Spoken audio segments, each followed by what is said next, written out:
Glória a Deus. Salmo 126.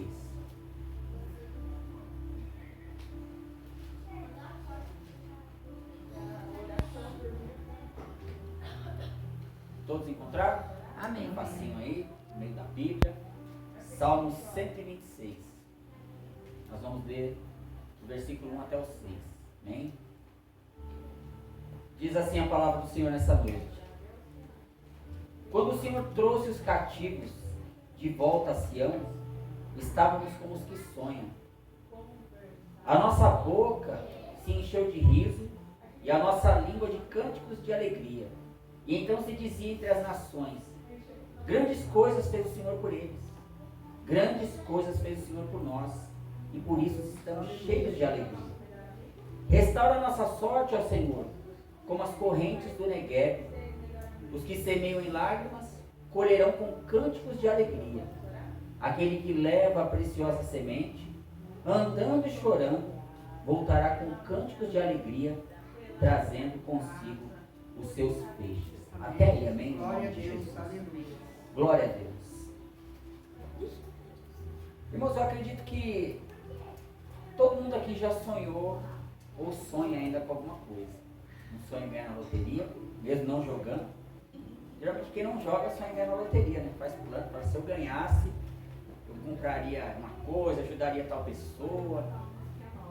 Até a parte de comprar a gente acredita, né? Agora ajudar é difícil. Geralmente quem ganha na loteria desaparece, não conta a história. Mas a gente faz planos. E às vezes a gente faz planos por coisas que a gente não tem ainda. Ou às vezes nós fazemos planos com objetivos que nós queremos conquistar, que podem ser possibilidades ou não.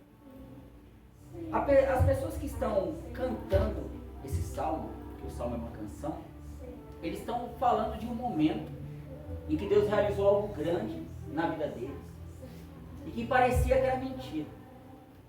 Parecia que eles estavam sonhando. Já viu quando acontece alguma coisa na vida da gente, parece, não, isso aqui só pode ser um sonho. Não pode ter acontecido de verdade. Deve estar sonhando, me lisca aí para ver se eu não estou sonhando. O povo que está cantando isso aqui, eles estão voltando de um período muito difícil da vida. Eles passaram 70 anos de prova. 70 anos de prova, é muita coisa. Dá para fazer 2 gerações de 70 anos. Eles foram para a Babilônia no ano 586. Já preguei outras mensagens, eu gosto dessa parte, desse povo que está na Babilônia, porque é gente que errou, é gente que desobedeceu a Deus, e tinha gente lá também que não era tão desobediente assim, mas foi para a Babilônia do mesmo jeito, foi passar na prova junto com eles. E Deus falou, olha, vocês vão ficar 70 anos lá, porque vocês desobedeceram, vocês adoraram outros ídolos, vocês se prostituíram com outros ídolos, então vocês vão ficar na Babilônia durante esse intervalo. E Deus deu um prazo para ele profetizar por Jeremias. E quando tinha um outro profeta lá na Babilônia, que foi levado um menino, ele leu lá nos escritos de Jeremias e falou, está se cumprindo aqui o tempo que Jeremias profetizou, está chegando 70 anos. A promessa de Deus corria. O mais interessante é que mesmo o povo longe, mesmo o povo que desobedeceu a Deus, Deus tinha promessa para eles, assim mesmo. Porque Deus não abandona o povo dele. Uma vez que Deus te escolheu, uma vez que Deus chamou você para ele, você é filho dele, não importa algumas atitudes que se passaram sobre a sua vida, algumas opiniões erradas, algumas decisões que você quebrou a cara, os planos de Deus se mantêm na sua vida. Continua, Deus não te esquece. O povo foi lá para a Babilônia e todas as nações acharam que o Deus deles esqueceu deles. Ou talvez o Deus dele nem exista de verdade. Talvez o Deus dele, não sei, abandonou eles lá. Era o que se pensava. E eles mesmos pensavam sobre isso enquanto estavam na Babilônia. Que Deus havia se esquecido dele. Lembra da profecia de Ezequiel 37? Onde diz que o povo olhava para ele como pessoas que já estavam mortas, que tinham se transformado num monte de ossos secos. E Deus falou, profetiza, filho do homem, sobre esses ossos secos. E ele profetizou, e os ossos se voltaram a ter vida novamente. Deus soprou sobre ele e voltaram. Aquilo dali era um símbolo de uma nação que estava jogada num outro país distante da casa deles. Imagina se alguém tirasse você da sua casa e você estivesse num local longe e alguém falasse, olha, eles estão lá arrancando as portas da sua casa agora. Agora estão arrancando aquele portãozão bonito que tem lá na frente estão quebrando seu carro, estão arrancando sua geladeira do lugar, estão quebrando aquela televisão de 100 polegadas que tem lá na sua sala. Imagina, era o que esse povo escutava. As notícias chegavam lá em Jerusalém porque foi levado em levas de povo. Foi um grupo, depois foi outro grupo, e foi um grupo menor no final. E aquelas pessoas que estavam lá, as notícias estavam chegando até eles. Olha, estão destruindo Jerusalém, estão queimando, os jovens estão sofrendo, as pessoas estão passando fome, e eles estavam lá sofrendo com as notícias, porque às vezes você não sofre por coisas físicas, mas sofre por notícias que trazem, que te desagradam, que fazem você sofrer. Imagina você só recebendo a notícia de que parentes seus estão sofrendo, de que pessoas que estão longe estão sofrendo e você não pode fazer nada, porque você está passando por um processo que Deus colocou você, e você não tem condições de estar lá ajudando, e você sofre com eles. Antes desse povo sonhar, ele passou por um processo. Antes desse povo voltar a sorrir, eles tiveram que derramar muita lágrima. Antes desse povo poder caminhar de volta de onde eles foram tirados, eles tiveram que ficar lá, paradinhos. Porque Deus faz isso. Às vezes Deus permite você ficar fixo num lugar, antes de você poder caminhar, antes de você ter condições de voltar. Porque é um processo que você está passando. É vontade de Deus que você esteja ali. Era a vontade de Deus que aquelas pessoas estivessem no cativeiro, que aquelas pessoas estivessem deslocadas da terra deles, passando por um momento, para Deus mostrar assim, olha, eu sou um Deus de longe, de perto, mas também sou um Deus de longe. Eu respondo lá em Jerusalém, só que eu respondo também quando você está longe de Jerusalém. Quando você está longe da terra, porque Deus nunca quis que as pessoas se apegassem a ambientes materiais, a coisas físicas, como se tivesse o socorro dele, viesse por locais, viesse por pessoas, ou viesse por ambientes religiosos. Não. Deus fala assim, olha, eu vou responder vocês lá na Babilônia. E a visão que Ezequiel tem, quando ele estava diante do rio, ele viu o trono de Deus vindo.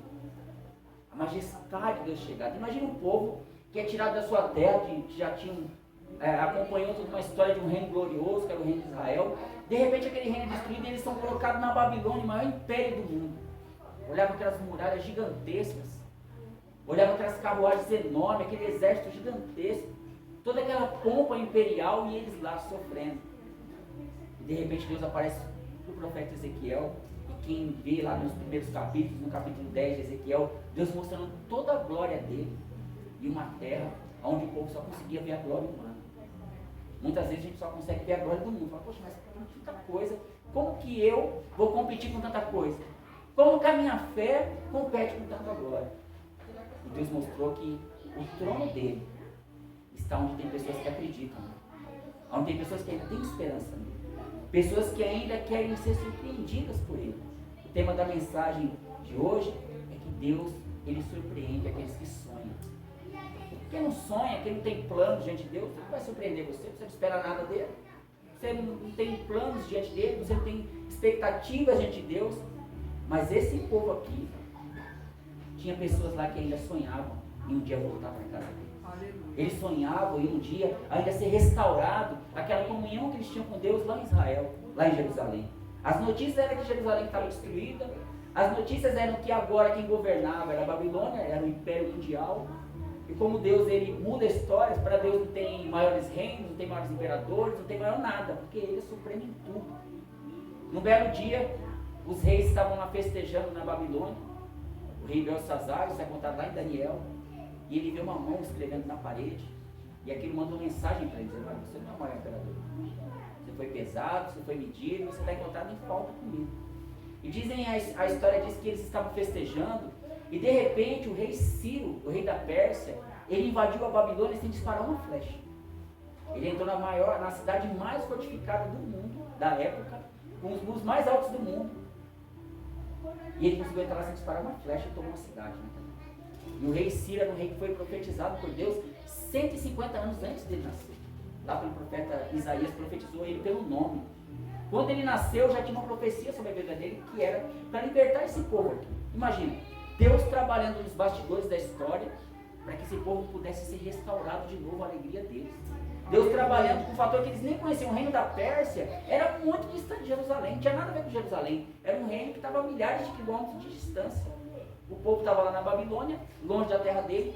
Deus já estava preparando um império para libertar eles. Deus estava preparando um homem para libertar o povo de onde eles estavam. E eles não estavam nem sabendo disso. Estavam atrás de muralhas, estavam lá, alguns dizem que é escravizados, outros dizem que estavam só morando no cativeiro. A gente não sabe, mas que eles estavam longe da terra. E Deus estava trabalhando nos bastidores para trazer eles de volta aonde eles sonhavam. Eles tinham promoção. Às vezes a gente está passando por processos. A gente está atrás de grandes muralhas que a gente não consegue enxergar do outro lado. Sem perspectiva, só sonhando. Queria voltar para Jerusalém. Queria estar lá de novo.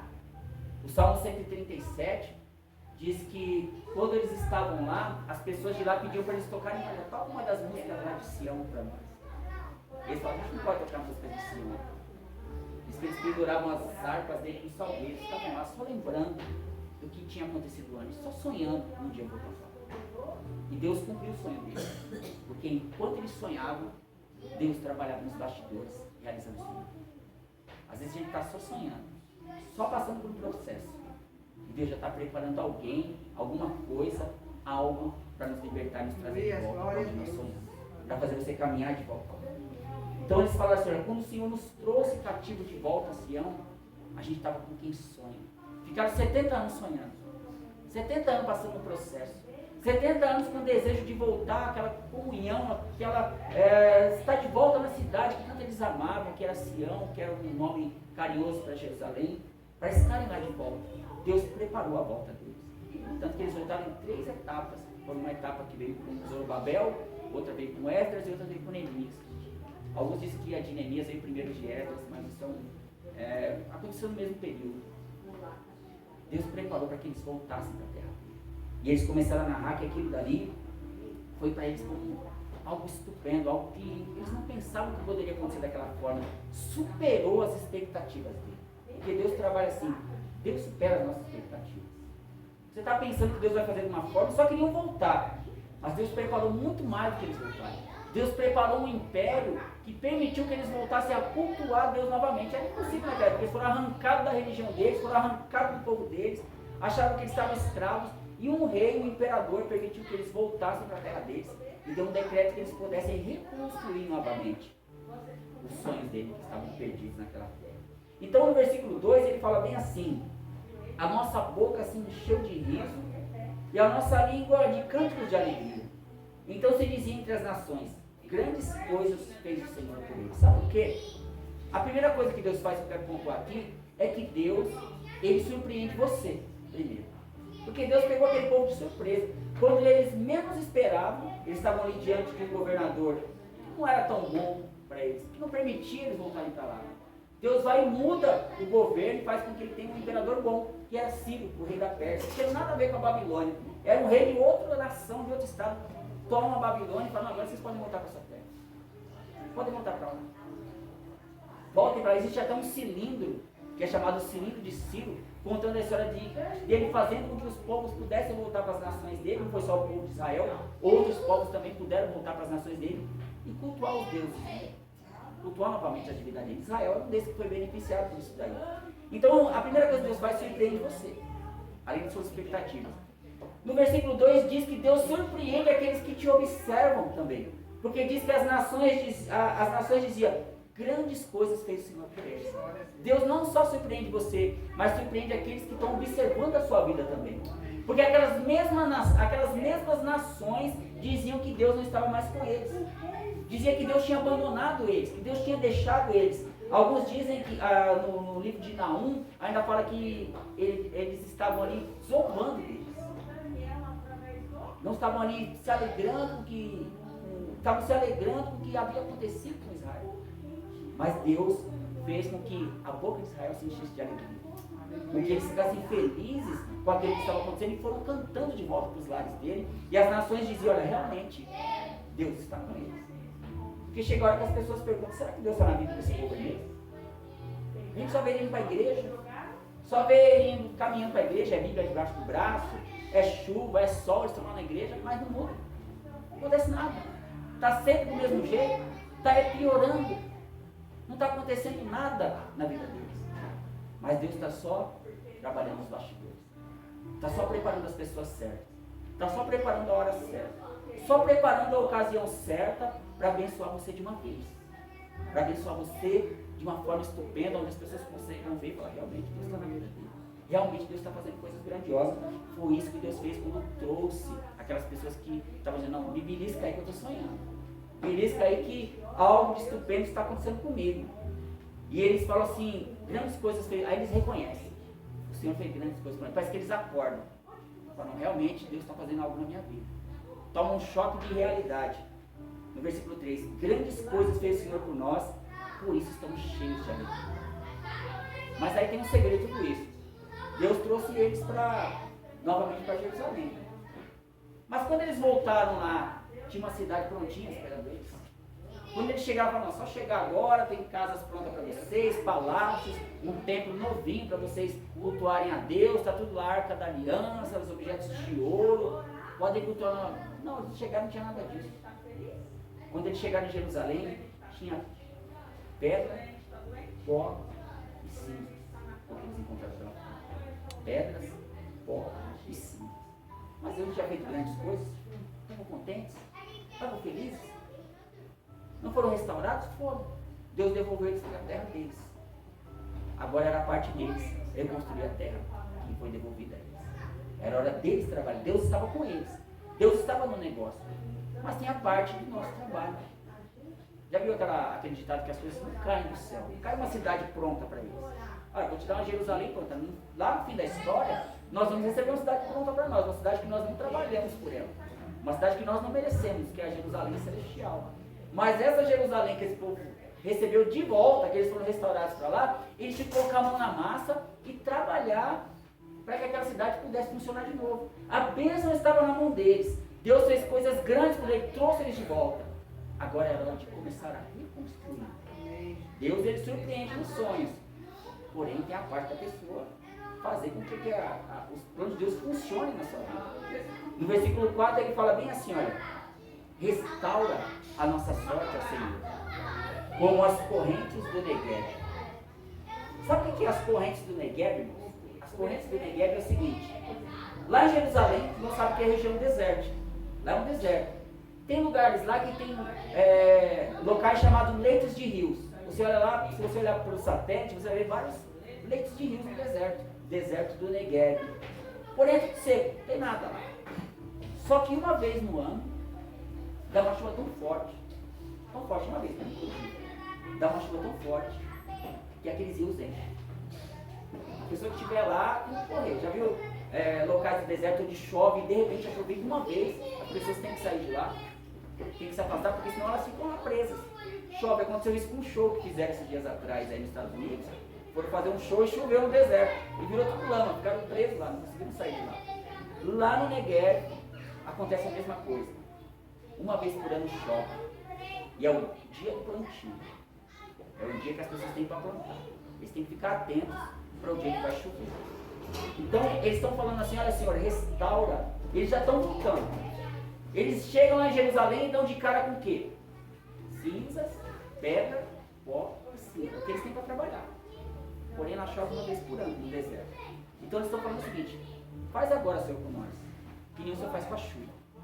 O Senhor faz chover uma vez por ano. E as pessoas que moram no Negueb, eles aproveitam a única oportunidade que eles têm no ano para poder plantar. Eles só tem uma chance. Se eles não aproveitar aquela oportunidade, meu velho, acabou. Não tem plantio, não tem colheita. Então o que eles acontecem? Eles plantam enquanto não chove. Eles plantam enquanto o rio não vem. Eles precisam daquele dia. Se eles demorarem, alguns falam que é depois que chove, que eles aproveitam a terra úmida. Mas eu sei que eles plantam chorando, porque não sabe se vai chover realmente. Fala, tem que ter fé que vai acontecer aquela chuva uma vez por ano. Então eles semeiam, plantam e esperam colher. Muito sofrimento. Plantam e esperam aquela chuva que vai vir nunca vez por ano. Eles estão falando para que Deus faça isso na vida deles. Olha, Deus abençoa. Nem que seja aquele único dia. Se eu tiver uma oportunidade, eu aproveito e não vou perder essa oportunidade. Se chover, a gente vai plantar, nem que seja debaixo de lágrimas, nem que seja debaixo de choro. A gente vai fazer essa cidade funcionar de novo. A gente vai fazer esses muros crescerem de novo. A gente vai fazer esse templo voltar a ter culto para Deus de novo aí. A gente vai fazer com que Deus, aquela glória desça de novo em Jerusalém. A gente só precisa de uma oportunidade, a gente só precisa de uma chuva sobre nós para que a gente possa ter condições de cultuar Deus de novo. Restaura a nossa sorte com as torrentes do Negueb. As torrentes do Negueb vinham e encharcavam aquele deserto e ele ficava pronto para plantar. Mas tinha que ficar atento para o negativo. E eu te pergunto, você tem sonhos diante de Deus? Se você tem planos? Se você passou por um processo, Deus permitiu você voltar. Você ter uma nova oportunidade. Se a sua boca está cheia, eu estou feliz. Aí você olha, só tem pedra, pó e cinza. Mas é isso aí que Deus tem para mim? É a sua oportunidade. É o que sobrou para você. É a cidade que você tem que reconstruir. É as coisas que você tem que colocar de pé de novo. E talvez você só tenha uma oportunidade. Você já gastou a sua chance. Lembra do jogo que a gente gasta a chance? Só tem uma oportunidade para fazer isso daí. Deus vai fazer chover de novo. Deus vai fazer aquele leito de rio seco fluir de novo. Vai ter água, mas talvez só seja uma vez no ano. A próxima temporada, ninguém sabe quando vai vir. A próxima chance pode demorar que venha. Você pode ter a única oportunidade que está diante de você hoje. A única oportunidade que pode estar diante de você agora. Aproveita a chuva no deserto. Aproveita a chuva na terra seca. Para poder fazer com aquele pó, pedra que seja diante de você, se transforme em argamassa. Porque antes de você fazer uma massa, você tem que pôr água, você tem que transformar, dá trabalho. Mas depois ela fica firme, depois ela fica dura. É o que eles estão pedindo aqui. Aproveita a sorte do dia que vai chover no deserto. No versículo 5 ele fala bem assim: os que semeiam com lágrimas, colherão com cânticos de alegria. Aquele que leva a preciosa semente, andando e chorando, voltará com cânticos de alegria, trazendo consigo seus filhos. Sabe o que ele está dizendo aqui? É que quando choveu, ele aproveitou a oportunidade. Ele voltou para uma terra seca, sem esperança, mas ele tinha semente na mão. Ele tinha o que plantar. A terra pode estar seca, mas se chover uma vezinha só, e você tiver semente com você, você planta. Se chover uma única vez, o sol encharcar, você planta aquela semente. Mesmo que seja debaixo de choro, mesmo que seja debaixo de lágrimas. Ele fala, aquele que planta assim, que crê que aquilo vai voltar com feixe na mão. O que ele está dizendo aqui? Ele voltará, aquele que leva a preciosa semente andando e chorando, voltará com cânticos de alegria, trazendo consigo seus filhos. Eles voltaram de uma longa jornada, de 70 anos de sofrimento, 70 anos diante de uma terra, pedindo para voltar, sonharam com aquele dia, agora estão diante daquela terra. Só que a terra não estava do jeito que eles pensaram, não estava diante daquilo. Porque uma das surpresas de Deus não é dar tudo pronto, é dar oportunidade para que você cresça naquilo. Se Deus desse tudo pronto, não tinha graça. Se Deus desse tudo pronto, você não crescia. Se Deus desse tudo pronto para Jerusalém, não teria o testemunho para contar. Deus mandou Neemias, ele chegou lá desde de cara com o muro derrubado. Mas ninguém deteu aquele homem do plano de levantar aquele muro, que ele levantou em 52 dias. Colocou aquele muro, ele incentivou aquelas pessoas, colocou ânimo, levantou pessoas para ficarem em setor diferente do muro, organizou a cidade e colocou novamente uma cidade destruída para funcionar. Talvez não só tenha você para levantar o seu lar. Talvez você seja a única pessoa lá que tenha semente para plantar no único dia que vai chover no ano. No único dia que vai cair aquela chuva no rio que você via que era seco. Fala, esse rio não tem peixe, esse rio não tem água, esse rio não nasce nada na beira. Mas vai chover um dia lá. Vai cair uma água uma vez por ano. De vez em quando vem aquela enxurrada. De vez em quando chove. De vez em quando, uma vez por ano, cai aquela chuva. Talvez seja a oportunidade que você tem agora de ser aquela testemunha da verdade, de ter a semente santa, plantar ela debaixo de lágrimas, plantar debaixo de choro. Mas quando você voltar, você vai voltar com feixe na mão. Você vai voltar cantando. Você vai voltar exaltando a Deus. Porque a palavra de Deus fala que é assim. A semente, não sabe que é a palavra de Deus. Você vai plantando, você vai colocando ela às vezes em terreno duro, achando que não vai frutificar. Mas sempre tem uma chuva. Sempre tem um dia que vai regar. Já reparou que aquela oportunidade que você tem, às vezes a gente perde, fala, poxa, podia ser agora. Eu podia falar a palavra agora. Eu podia plantar aquela semente agora, a gente perde a oportunidade. A gente senta do lado de uma pessoa, Deus coloca, você pede para quem você tem a oportunidade de falar para essa pessoa, Deus coloca você lado a lado com ela. A gente está meio covarde, não fala. Deus coloca você lá de frente com uma situação em que você pode implantar a semente da palavra de Deus, colocar ela em funcionamento naquele momento. E você não faz. Era o dia da chuva. Até vir outro, demora. Até vir outra oportunidade, demora. Talvez o dia da chuva pode ser hoje. pode ser amanhã. Deus surpreende aqueles que sonham. Os que têm sonhado com coisa grandiosa, começa a plantar. Ah não, mas a terra está tão seca, pode chover a qualquer momento. Fica monitorando o dia da chuva de Deus. Eles falam assim, olha, restaura a nossa sorte, Senhor, como as correntes do Negev. Vai chover que nem chove uma vez no deserto. A gente só precisa de um dia. A gente só precisa de uma oportunidade. A gente só precisa que nesse deserto que a gente está vivendo, caia um dia de água. Se cair um dia de água, eu aproveito. Se cair um dia de água, eu não vou perder essa oportunidade. Pode ser hoje. Pode ser o dia que você está precisando banhar o seu coração e mudar o estilo de vida que você está vivendo. Mudar o pensamento que você está vivendo. Mudar a sua história, mudar a forma como você está agindo em determinada situação. Talvez seja o dia da chuva. O dia das correntes do Negev. Amém? Aquele que leva a preciosa semente andando e chorando, voltará no fechamento. Talvez você está cheio de semente. Você tem guardado semente. Só está regando com lágrimas. Não chove. Talvez hoje é o dia do plantio. Hoje é o dia que você colocar essa semente para germinar. Deixar Deus chover nesse deserto e fazer com que você volte com feixes na mão, cantando, glorificando a Deus. Amém? Essa é a palavra de Deus nessa noite. Já quero estar convidando o grupo de louvor.